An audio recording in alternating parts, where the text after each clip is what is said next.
Hi guys, and welcome to another one of my little tutorial videos.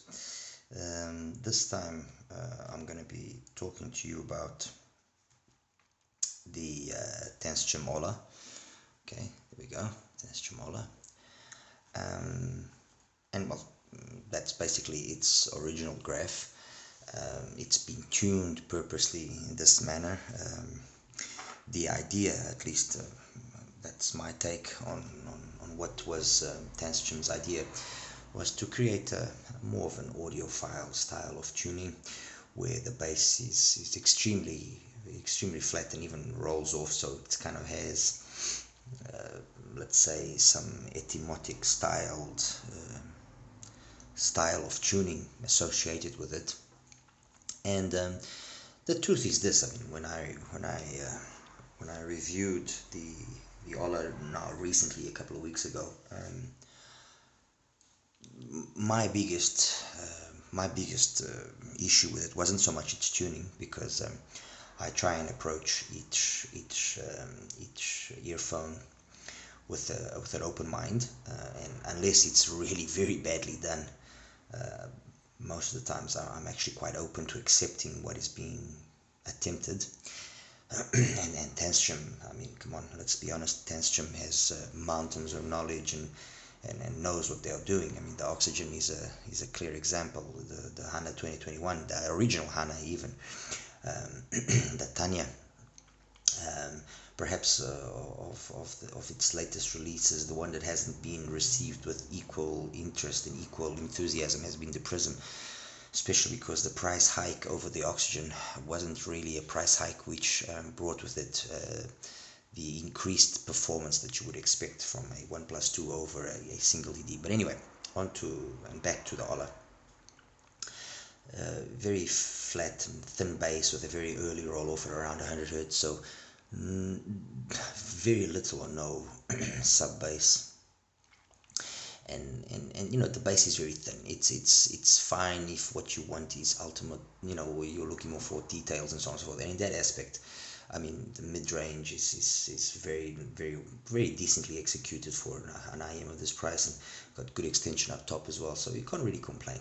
It won't be the most versatile IM in terms of music genres that it will be able to play correctly, but it's fine. I thought that, okay, well, let me try and see if I can make this more interesting. So this is an original one, where I have used 10 hi-fi phone tips to make it secured a little bit better in my ears, because the fit is really the biggest concern. And anyway, this second set here is a set that, if you look carefully, see if I can kind of zoom in on this. If you look, there we go, see, you can see that there's been some mods done here in terms of the vent, and there's a filter that I've introduced. There we go, okay, and that filter is basically one of these 200 grade filter. You just take it, put it on the front vent of the Ola, and with that simple mod, what we get is this. So we basically, sorry, so we basically get this purple line that you see here.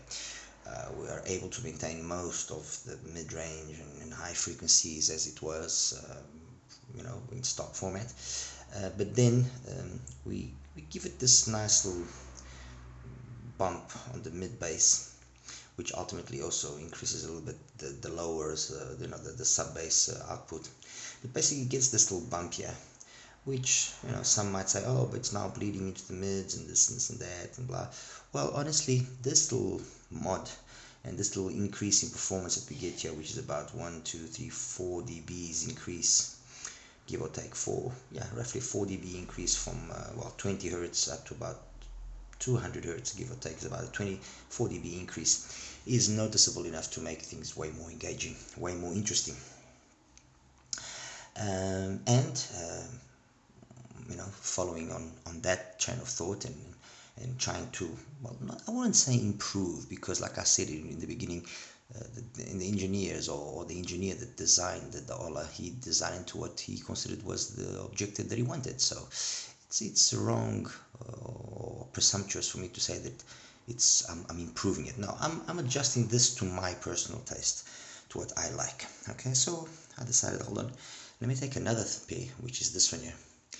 And well, this one was a lot more complicated because I actually opened up the shell. Well, the first attempt wasn't the most correct. I actually destroyed one, but on this set I knew what not to do, so I did it. I was able to do it. It was a labor of love, because I had to heat the metal here slowly so that the glue would loosen up just enough for this whole front part to come out. And then I performed some small little mods inside, and I also introduced foam on the actual nozzle here. So you can see that the front nozzle, I've removed the metal mesh and the filter that's behind it, which by the way is exactly the same filter as the Tanchjim Tanya. I actually measured it to see what would be the difference, and it's the same filter, just a different diameter, but it's the same in terms of what it does. And introduced the foam and reassembled everything. And with this mod here, I got this result. Oops, sorry. Sorry. My apologies. I got this result. Let me just clear up one of them here so we can actually see better. Okay, so this is stock versus what I now have been able to achieve. And what have I achieved? I have achieved a tuning which basically stays itself within a window of 7 dBs. Flat across 1.5 to about 7, it stays basically flat, so it loses those little peaks that the original one had. There is a bigger dip here, yes, but that dip actually has contributed to improved technicalities.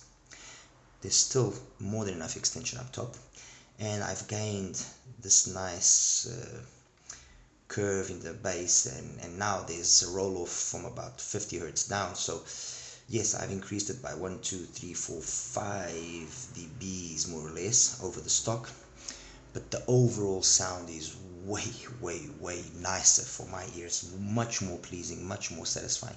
I'll just compare it with the actual modified version, the first one that I did, so you can see more bleed on the original one, less bleed on this one, with more extension as well on this one. And like I said, did away with those peaks there, but this wasn't really the issue here to start with. The issue was on the bass section, but to manage to find this commonality, this common point here, was not easy.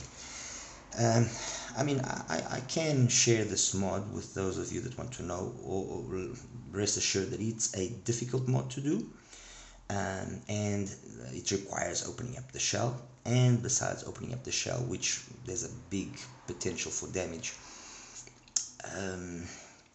Well, like I said, it wasn't so much as to wanting to share or having an issue with wanting to share. I wanted to share what I did so you guys could see. I think that the first mod, where I just put on the 200 grade filter, will be sufficient for most, honestly.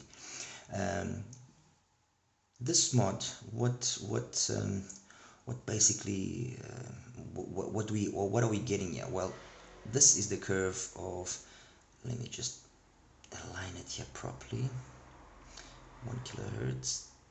There we go. Okay, that red line that you just see that I've introduced is the MIM Dark Magician, and you can see that the similarities here between this modified Ola of mine and the MIM are quite impressive.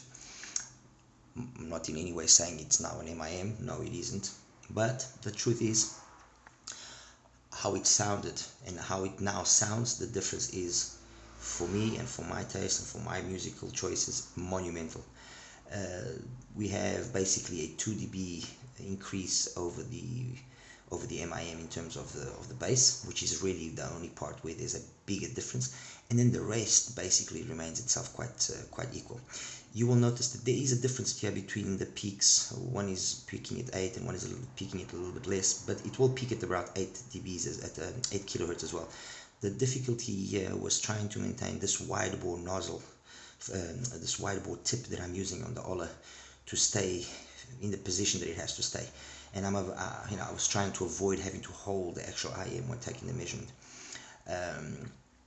I did actually try the measurement with a narrow bore tip that would fit inside of the mic without it moving, but it changed this response here more than what I was expecting. So this is with a wide bore, large size tip, and like I said, it is very equal here. This difference that you see here is more of a issue with relation to where the tip is sitting in the mic than anything else.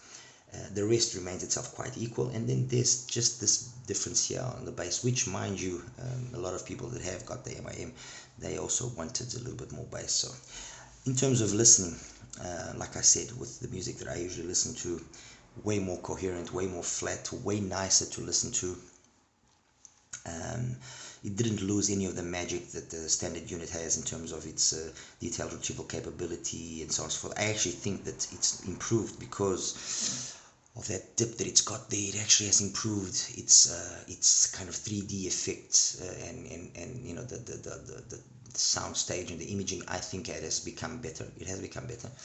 But above all, it's this nice warmth that you now have gained in the bass department, and which makes the whole signature, just for me at least, and much more pleasing. Anyway, guys, like I said, if those of you that are brave enough want to attempt this mod, I can share what I did, yeah, and that's basically it. I mean, it's I think an interesting take on what the Ola is capable of doing. And again, I just want to reiterate the biggest issue with the Ola for me, and the one that will ultimately determine the results being better or worse with everybody, is the fact that it's got a really peculiar fit. I mean, this shell and the nozzle size and so on and so forth, I think perhaps Tanchjim didn't consider all the drawbacks of it, and it wasn't easy. It's not an easy IM to fit properly in your ears. Anyway, guys, I hope you enjoyed this, and yeah, take care, be safe, take care, bye bye.